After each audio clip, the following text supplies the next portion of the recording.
Olá, seja muito bem recebido, muito bem recebida por aqui. Esse aqui é o Domine Holding e Proteção, a nossa aula semanal para todas as pessoas que querem ser especialistas em holding e proteção de patrimônio, família e empresa. Para quem não me conhece, eu sou Simone Tassinari Cardoso.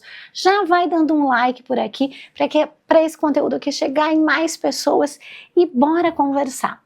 Eu conversando com os meus mentorados, perguntei para eles qual era a principal questão que eles enxergavam de dificuldades e o que tinha ali de mais questões que a gente poderia abordar de um jeito vertical. E os meus mentorados apontaram que as doações eram um terreno que eles precisavam de um pouco mais de profundidade. Então, atendendo ao pedido do pessoal da ARP, que é o Acelerador de Resultados em Proteção, esse aqui vai ser assim um combo que eu vou fazer sobre as doações. Quando a gente está trabalhando com doações na holding, na proteção, na ideia ali de patrimônio, família, empresa e até no planejamento sucessório em geral. Quando a gente tem uma situação que a gente precisa observar. Então, hoje a gente vai olhar para a doação inoficiosa e pensar como é que a gente faz para proteger as legítimas dos herdeiros necessários e quando que a gente tem essa circunstância aí dos problemas relacionados à doação. Então vem comigo e a gente vai olhar para isso bem mais de perto, tá certo? Vamos conversar, começar com os herdeiros necessários. Quem são eles hoje na nossa ordem civil? Lá no 1845 do Código Civil, a gente tem uma ordem daqueles herdeiros que precisam ter a reserva da legítima. A reserva da legítima é aquela reserva que diz que o testador ele vai precisar respeitar a metade do seu patrimônio. E junto disso, uma ideia de que existem pessoas que estão protegidas pela ordem jurídica, sem as quais a gente pode deixar o patrimônio para qualquer pessoa. Vocês que já me acompanham há muito tempo sabem que eu costumo deixar para Ivete Sangalo. E se eu deixar para Ivete Sangalo, tá tudo bem, porque se eu disser que vou deixar para algum lar, algum abrigo, alguma escola, os alunos vão ter a tendência de levar. Os colegas advogados têm a tendência de interpretar em favor dessas casas. Então eu deixo para Ivete, que é para a gente saber que é qualquer pessoa mesmo. Quem são os herdeiros necessários hoje na nossa ordem jurídica? São eles os descendentes, olha lá, os ascendentes. Então, descendentes quem? Filhos, netos, bisnetos, a linhagem direta que sucede ali o autor da herança. Os ascendentes, pais, avós, bisavós, aqueles de quem o autor da herança descende. E o cônjuge, gente, o cônjuge está na literalidade desse artigo. O parceiro que é legalmente casado com o autor da herança no momento do falecimento. Aqui a gente precisa abrir um parênteses gigante, presta atenção em mim. A gente tem neste assunto da doação inoficiosa que separar quem são os herdeiros necessários a partir das regras de conjugalidades. E a gente tem sim, necessariamente aquela pessoa que é casada com um vínculo formal com o autor da herança, desde que não seja separada de fato. A jurisprudência dominante diz que o cônjuge é sim herdeiro necessário, salvo se ele for separado de fato. Há um artigo da codificação que diz que não pode ser separado de fato há mais de 2 anos. Só que a emenda constitucional número 66 já eliminou este assunto. E tendo eliminado este assunto, ela já disse que a gente não tem prazo, e se a gente não tem prazo para o divórcio, a gente não tem prazo para a separação, a gente também não tem prazo para alguma situação de separação de fato originária nessas questões hereditárias. Aqui a gente está trabalhando com uma certa divergência jurisprudencial. E eu quero chamar a atenção dos meus alunos da pós-graduação. No nosso último encontro, nós falamos sobre isso. E vocês me perguntaram especificamente sobre uma holding que tinha um cônjuge, mas que estava separado de fato. E aí vocês me perguntaram se o regime de bens continuava ou se o regime de bens não continuava. Óbvio que lá na pós-graduação a gente está verticalizando esse assunto muito mais do que a gente consegue em 30 minutos de aula aqui, que são essas aulas específicas e especiais sobre doação. Mas eu quero lembrar vocês que são os meus alunos da pós, que este tema, que é o tema específico do casado, mas separado de fato, está pendente de julgamento. E nós temos jurisprudência divergente aí. O que a gente tem por racionalidade de sistema? O que a gente tem por organização teleológica e axiológica a partir do que a gente já tem no ambiente das sucessões? Cônjuge casado, sim.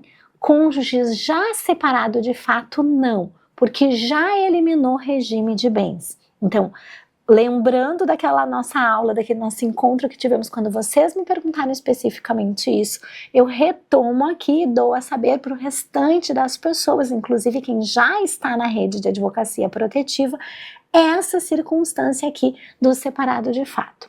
Além disso, a gente tem as questões atinentes ao companheiro ou à companheira.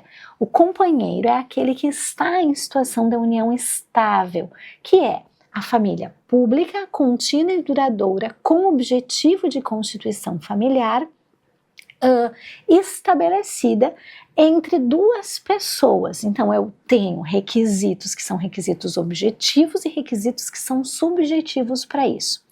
Em que pese o companheiro não esteja na lista do Código Civil como um herdeiro necessário, nós tivemos o julgamento que equiparou cônjuge e companheiro na situação hereditária. Então, em que pese a gente tem uma certa divergência doutrinária relacionada a isso, a maioria da doutrina tem a tendência de dizer que o companheiro é sim herdeiro necessário. Professora, há quem divirja disso? Sim, a gente tem, principalmente o professor Conrado Paulino da Rosa, que é vencido doutrinariamente, mas que posiciona-se dizendo que, para ele, o companheiro não deve ser enquadrado na lista dos herdeiros necessários. Então, segundo o dizer do professor Conrado, eu poderia deixar a integralidade dos meus bens para Ivete Sangalo se eu tivesse uma situação hereditária. A professora, somente o professor Conrado, ou tem alguém mais? Quem mais? O professor Jamil Banura também tem este posicionamento, que é um posicionamento que afirma que o companheiro, então, não está na lista dos herdeiros necessários. Mas eu volto a dizer aos senhores e às senhoras que a maioria dos doutrinadores começa sim a identificar o companheiro como herdeiro necessário. Simone, aí como é que a gente faz? Eu, por via das dúvidas, eu deixaria um espaço reservado na legítima para o companheiro e, se não fosse possível receber como legítima, colocaria isso no disponível em eventual doação que eu fosse fazer. Por que tu faria isso em ambiente de planejamento sucessório, Simone? Porque, na dúvida, todo o planejamento que eu fiz com essa holding ou sem essa holding já está organizado com a previsão de uma legítima eventualmente discutível. Então, Simone, o que tu pensa sobre isso? Eu sei defender os dois lados e, enfim, a minha opinião, acho que vocês não precisam dela, tá? Mas como que eu faço na vida real? Como é que eu ajo? Todas as vezes em que eu tenho que provocar uma doação ou que eu estou provocando um testamento e eu tenho uma situação de união estável, eu faço sim esta reserva, mas não é uma reserva simples, é que nem eu comentei na última aula da rede da advocacia protetiva, tá? É uma reserva que ela vai variar de acordo com a interpretação jurisprudencial. Então, assim, cuidado aqui, se tiver um companheiro e não um cônjuge, eu preciso prestar atenção, tá bem?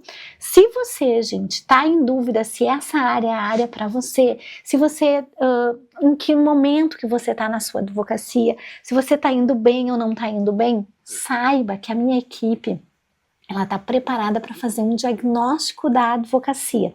E nesse momento do diagnóstico, eu fiz uma ferramenta que é uma ferramenta de organização para que os advogados possam saber quais são os próximos passos na advocacia deles.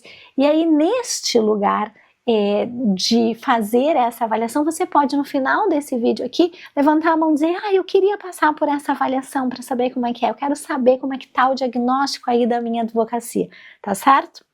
Voltando então para os herdeiros necessários, já tendo discutido o cônjuge e o companheiro, agora eu vou fazer uma advertência. Olhem aqui para mim.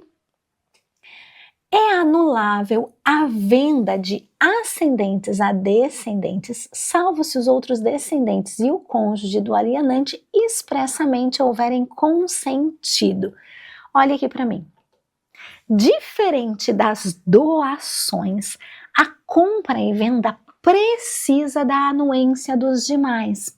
Então, diferente de uma situação de doação, quando eu vou comprar e vender de ascendente para descendente, eu preciso da anuência dos outros filhos. Isso significa dizer que quando eu vou doar, não precisa estar os irmãos na escritura pública. Ué, Simone, mas eu achava que tinha. Não precisa. A presença dos irmãos na escritura pública é na escritura pública de compra e venda dos bens e não na escritura pública de doação. Mas por que o cartório disse que precisavam vir os outros? Por que o cartório chamou a Simone? Porque é óbvio que quem participa do ato de doação como interveniente anuente não pode contestá-lo no futuro. Então, o fato dos outros irmãos estarem nas escrituras públicas que doam bens para os outros irmãos como intervenientes anuentes é uma demonstração de ciência e não uma formalidade de exigência legislativa. Então aqui, por que eu trouxe esse artigo aqui, que é o 496? Para que vocês saibam distinguir. Então, quando a gente faz compra e venda de ascendente para descendente, é formalidade essencial, sob pena de anulabilidade, a presença dos outros filhos. Quando a gente faz doação de ascendente para descendente, não precisa de anuência dos demais. Esses dias, lá no grupo da mentoria, uma colega contou que um advogado ajuizou uma ação declaratória de nulidade de holding porque o pai teria doado cota das holdings para alguns filhos e deixado o filho de fora do casamento sem essa doação. Então ajuizou essa ação declaratória de nulidade dessa doação por conta de não ter a anuência desse outro irmão, porque ele não participou do ato. Gente, eu posso até dizer para vocês que eu posso ter uma declaratória de nulidade para uma circunstância de ter ferido a legítima desse irmão, mas o fato de não ter participado do ato não gera nulidade. Então aqui, duas coisas importantes. A primeira é a questão do companheiro, que nós já falamos, e a segunda é a não exigência dos demais irmãos no instrumento que faz essa cessão ou essa doação de cotas. Isso é absolutamente dispensado. Mas Simone, quando que eu tenho que fazer isso? Por que eu tenho que fazer isso quando eu estou vendendo? Porque a literalidade do dispositivo lá do 496 informa que na compra e venda eu preciso fazer sim, tá bem? Tá, mas e quando a gente vai ter nulidade, então, de uma doação? Quando é que eu tenho uma nulidade da doação? Quando é que eu tenho uma circunstância que eu vou considerar nula a doação? E aí eu tenho que prestar atenção tanto na holding quanto numa doação convencional num planejamento sucessório, tanto numa doação por conta lá do direito imobiliário. Olhem aqui para mim. Nula é também a doação quanto à parte que exceder a de que o doador, no momento da liberalidade, poderia dispor em testamento. O que está nos dizendo este artigo? Olhem aqui para mim. Nós temos um limite que é o limite de entregar aquilo que eu poderia dispor em testamento. Então, eu posso entregar para quem quer que seja até 50% do meu patrimônio. Mais de 50% do patrimônio, a gente vai ter nulidade. E é uma nulidade especial. É uma nulidade chamada doação inoficiosa. E o que é essa doação inoficiosa? É uma doação em que a gente entende que até aquele limite está tudo certo, mas a partir daquele limite, acabou-se, não dá certo. Eu vou pedir para o pessoal servir um café aqui, a gente diz que tem sempre uma mãozinha do além logo ali. Então, a gente está dando uma olhada para verificar que todas as vezes que alguém excede os 50% que essa pessoa poderia entregar em testamento, a gente tem inoficiosidade. Ah, Simone, mas eu não entendi muito bem, eu tô aqui com uma dúvida, eu queria saber como é que isso acontece. Se eu tenho R$1 milhão, eu posso doar agora 500, amanhã mais 500, depois, quer dizer, agora 500, amanhã 250, depois 125, depois... Será que eu posso fazer isso? Gente, uma pessoa só tem um disponível durante a vida e uma cota parte legítima durante a vida. Os atos de doação, eles não vão ser considerados absolutamente nulos, de pleno direito, a prioristicamente falando. Se eu já doei, eu tinha 1 milhão de patrimônio e eu doei 500 para determinada pessoa, as próximas doações serão consideradas doações sucessivas e estas doações sucessivas serão consideradas inoficiosas, mas inoficiosas na parte em que excederam. Logo, a gente torna legítima e ilícita essa primeira doação, a segunda doação já é inoficiosa, a terceira idem e a quarta idem. Nós precisamos vedar as doações sucessivas com finalidade de esvaziamento patrimonial. Então, eu não posso fazer doações sucessivas. E aí, o que é essa coisa de doação inoficiosa e por que eu tenho 1 milhão de patrimônio, eu entreguei 500 numa primeira doação, eu agora tenho 500 mil e não posso doar 250 para a próxima pessoa? Vamos olhar o conceito. Por definição legal, doação inoficiosa é aquela que excede a parte de patrimônio que o doador poderia dispor em testamento no momento da liberalidade. Então, o excesso. Se eu sou uma pessoa que tem 1 milhão em patrimônio e eu doei 500 mil para alguém, eu nada mais posso doar, porque este restante ele pertence aos meus herdeiros necessários. Aqui nós temos a proteção daquilo que a legislação chamou de legítima. A legislação protege a legítima dos herdeiros necessários, que são descendentes, ascendentes e cônjuge, lidos como aqueles que nós já vimos antes. O que a gente tem aqui? 50% na legislação brasileira. Qual é a consequência jurídica que a gente tem quando alguém doa além do que poderia, certo? Se a doação ultrapassar a metade disponível do patrimônio, a parte do excesso é considerada nula. Olhem aqui para mim. Simone, por que tu tá insistindo nesse assunto e tá sendo assim firme com relação à parte do excesso e a essa parte considerada nula? Porque a gente tem um caso específico do STJ que eu selecionei aqui para nós, que tem exatamente essa discussão. Aqui no STJ foi julgado em 2024, a gente tem esse acórdão que é o RESP 2.105.560 e ele diz o seguinte: a nulidade da doação por inoficiosidade é comprovada quando o ato de liberalidade avança sobre a legítima dos herdeiros necessários, sendo a extensão da nulidade demonstrada na fase de liquidação de sentença. O que este acórdão faz? Este acórdão estabelece parâmetros para análise e comprovação da inoficiosidade das doações. Destaca a proteção da legítima, mas olha aqui para mim. Por que esse caso foi selecionado e o que esse caso está fazendo aqui? Estes pais aqui tinham sim doações e tinha uma circunstância envolvendo holding aqui, envolvendo sociedade empresarial, e eles fizeram algumas invasões nas legítimas, e não foram invasões numa legítima só de um herdeiro necessário, mas apenas um herdeiro necessário ajuizou a ação e requereu a declaração da inoficiosidade.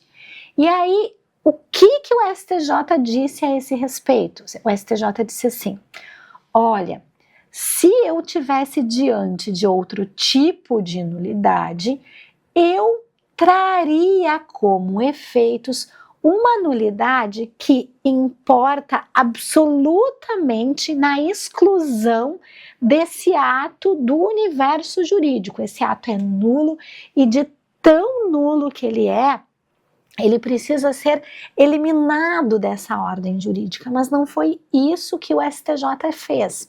O STJ disse assim naquele momento: olha, eu sei que eu tenho mais herdeiros necessários que foram prejudicados neste lugar. Entretanto, como somente Paulo reclamou a inoficiosidade, eu só posso reconhecer o excesso relacionado à parte de Paulo. Galera, a galera que está na mentoria, lembram do caso concreto que vocês discutiram numa dessas quarta-feiras aí que a gente estava fazendo a simulação? E que vocês tinham essa dúvida, mas aí os outros herdeiros necessários têm que estar junto ou não têm que estar? Discutindo se a gente tinha ali um litisconsórcio, que era um litisconsórcio necessário, unitário ou não. E aí vocês estavam nessa discussão ferrenha sobre esse assunto? Pois é, aqui o STJ disse assim: olha, eu entendo que essa doação inoficiosa que invade a legítima, ela é sim inoficiosa e que por isso ela é nula. Mas cada pessoa que teve a invasão da sua parte precisa querer declarar a inoficiosidade a partir do seu direito atingido. Então, Paulo não poderia declarar a inoficiosidade em geral dessa doação.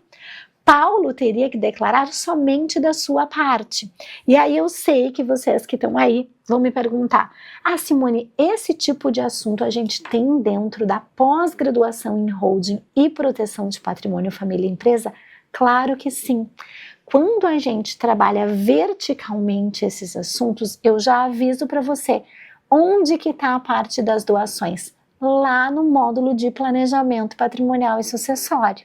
Lá no módulo de planejamento sucessório tem uma aula absolutamente densificada sobre doação. E lá neste módulo eu explico você como é que você faz o passo a passo das perguntas para não dar ruim nesse lugar. Inclusive, quando você está fazendo o atendimento, no momento de fazer esse atendimento, é só imprimir o material da aula e fazer as perguntas para o seu cliente.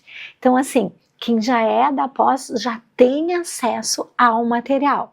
Quem ainda não é da pós e quer saber mais sobre a pós, é só perguntar para o pessoal da equipe. Se não, pode deixar um comentário aqui pedindo mais informações, ou então lá na rede vizinha, no meu é o meu nome, tá? Simone Tassinari Cardoso.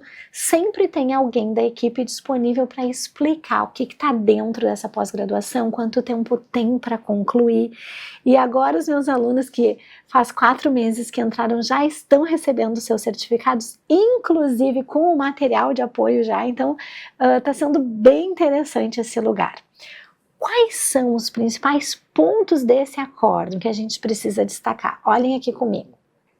Primeiro, a comprovação da inoficiosidade, gente, a gente precisa comprovar a partir das provas lá no momento da constituição do momento probatório inicial, certo?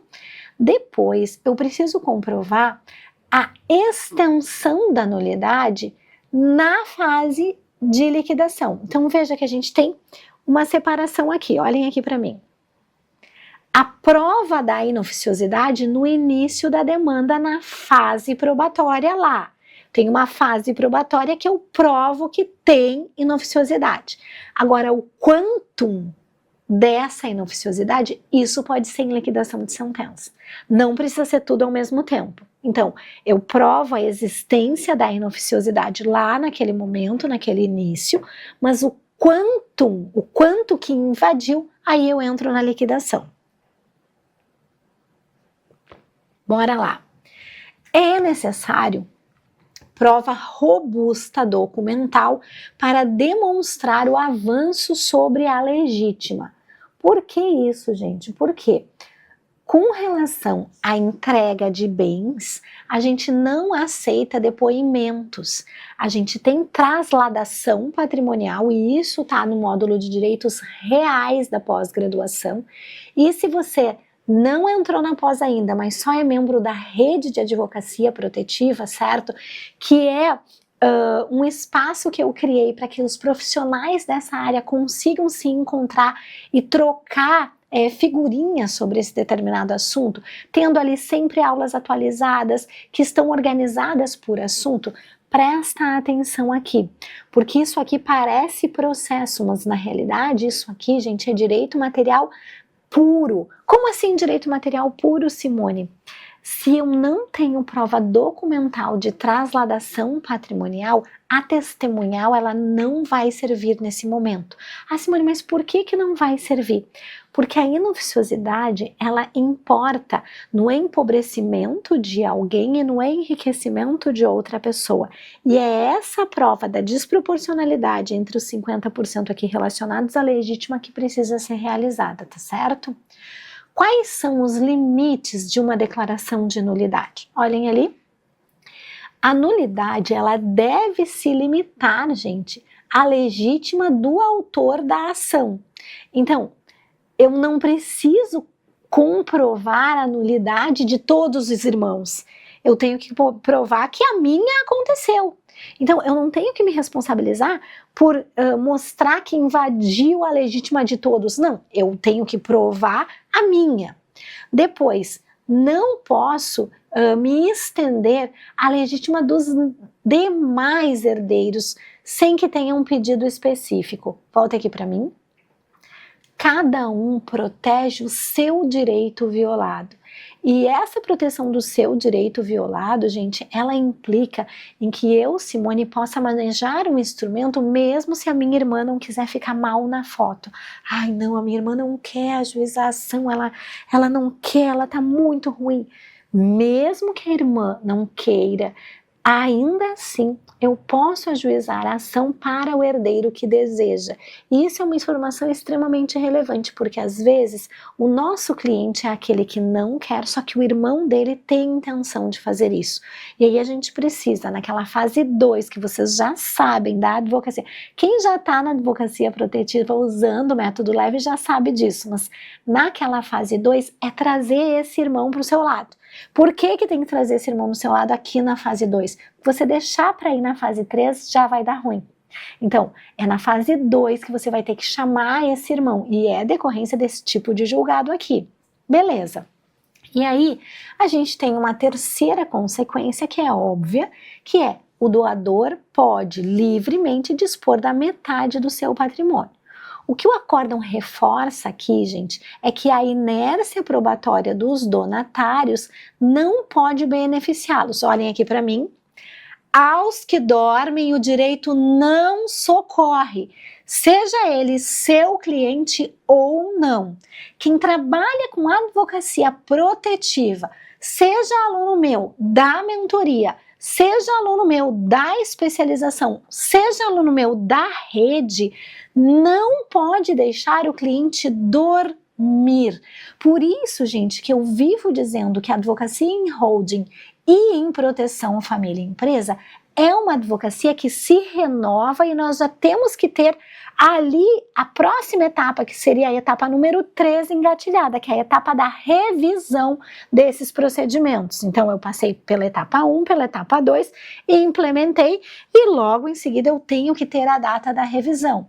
Então, se você é um advogado que ainda tem dúvida se esse lugar aqui é para você, ou se você já sabe que é para você, mas quer saber qual é a parte da sua advocacia que ainda não virou o jogo, porque a ideia aqui, gente, é virar o jogo, entrar numa advocacia de excelência e conseguir entregar o melhor para os seus clientes, sendo bem remunerado, recebendo 3, 4, 5, 10 vezes mais do que os profissionais que estão aí sem eira nem beira, então que não sabem qual é o nicho que estão atuando, e atuando numa zona extremamente criativa do direito. Ou seja, você não está apagando incêndio, você está ajudando a plantar florestas e a prevenir o incêndio logo ali.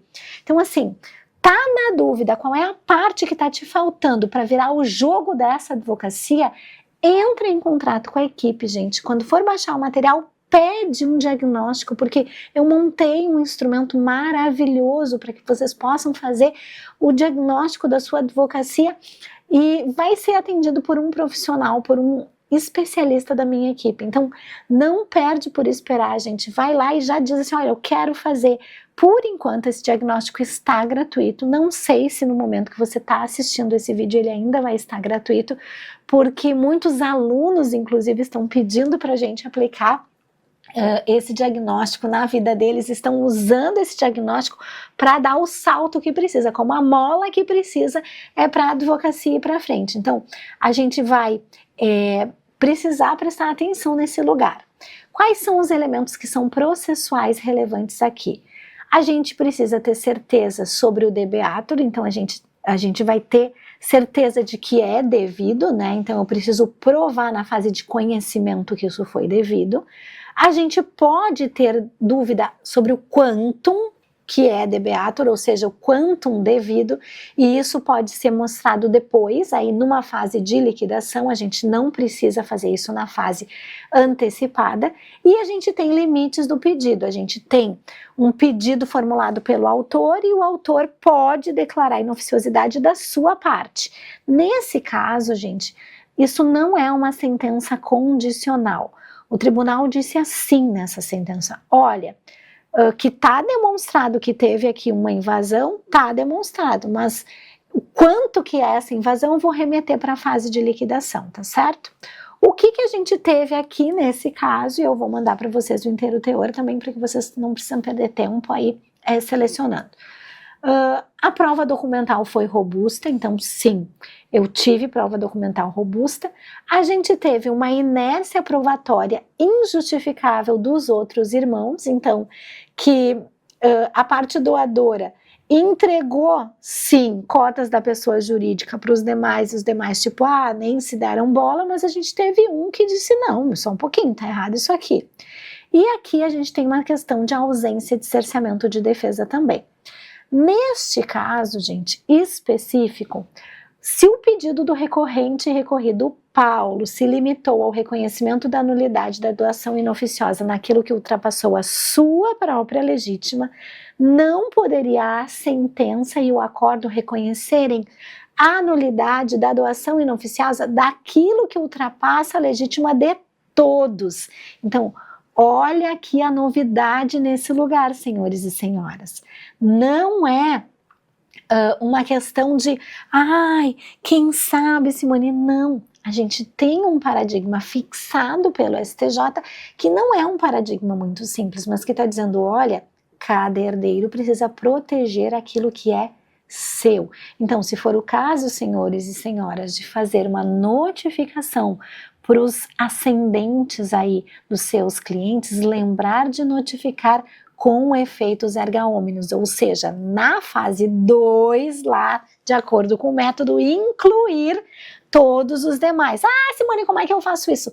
Vai lá na aula que tem a explicação do método que você vai saber como fazer isso, tá dentro do curso de pós-graduação. Quais são as razões que fundamentam isso? Olha lá, número 1, a ausência de legitimidade do autor para pedir além da sua própria legítima. A prolação de uma decisão extrapetita, quando ela invade dos demais, e a possibilidade do doador dispor livremente da parte disponível. Então, olhem aqui para mim. Se ele pode fazer a disposição desse disponível livremente, como que eu vou dizer que é essa parte que é legítima e a outra parte que não? Eu preciso efetivamente de uma análise bem pontual para saber isso. Ok, aí a gente tem aqui um resultado de julgamento, tá com os primeiros nomes para anonimizar de acordo com a LGPD. A gente teve recurso da Ana Paula e da Elga e o recurso do Paulo e do Duarte Garcia.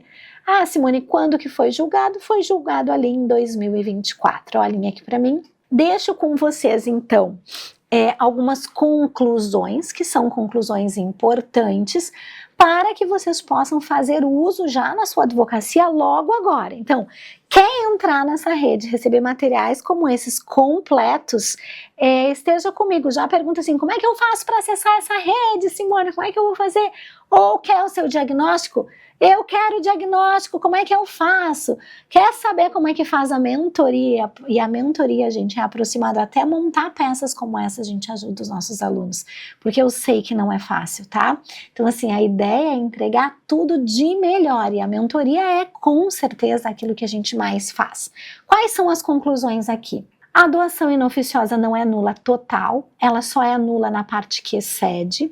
A nulidade precisa ser provada na fase de conhecimento, mas o tamanho dela, o quanto devido, vai ser na fase de liquidação. A nulidade limita-se à legítima de quem ajuizou a ação ou quem pediu que isso acontecesse. E quais são as implicações práticas disso? Preciso ter prova documental robusta, preciso ter uma correta delimitação do pedido na inicial e eu posso apurar a posteriori qual é o tamanho do buraco, né? Olhem aqui para mim.